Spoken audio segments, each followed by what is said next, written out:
बुखारी साहब, इमरान खान साहब ये दावा कर रहे हैं कि वो 3 साल तक मुज़ाकरात के लिए संजीदगी से कोशिश करते रहे, डायलॉग की कोशिश करते रहे, लेकिन हुकूमत ने जो है वो इन मुज़ाकरात की हुकूमत की वजह से नाकाम हुए हैं। तौबा तौबा तौबा तौबा।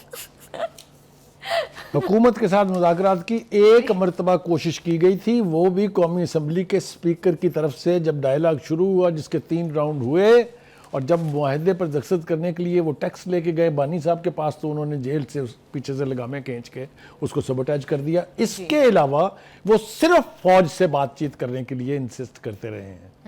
इतने बड़े बड़े झूठ बोलेंगे तो मुझे समझ में नहीं आती कि फेस सेविंग कैसे इसके साथ हो सकती है।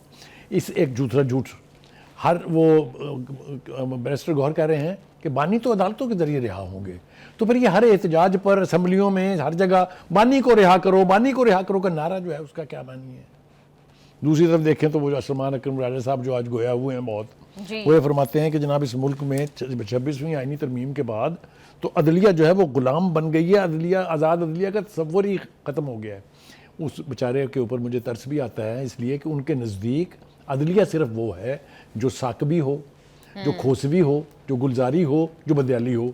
क्योंकि जाएं एक मुकदमे में ज़मानत कर लेने के लिए तमाम मुकदमात में ज़मानत, साथ ये हुक्म कि इनको आइंदा किसी जुर्म में गिरफ्तार भी ना किया जाए, तो वो अगर वो अदलिया चाहिए तो वो तो दोबारा मिलने वाली नहीं है, इसमें तो कोई दो राय नहीं। फिर वो ये कहते हैं कि डंडे वाला आ गया है। वो मुझे ना जॉन एलिया का एक शेर याद आ गया है थोड़ी सी तज़ीह के साथ कि आप, वो, जी, तुम, ये सब क्या है, तुम मेरा नाम क्यों नहीं लेती, हिम्मत है तो कहो ना, नाम लो ना उसका जिसको डंडा बरदार कह रहे हो।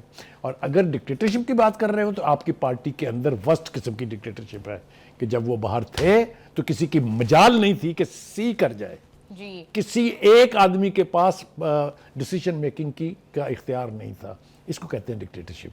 एनीवे, अब भी नहीं है, और वो अब भी नहीं है और ना ही होगा कभी। जो है ना खान साहब, उनकी जो पॉलिसी है, जिस तरह मैंने पहले भी बताया था कि वो कहते हैं कि हमने इस सिस्टम को नहीं चलने देना।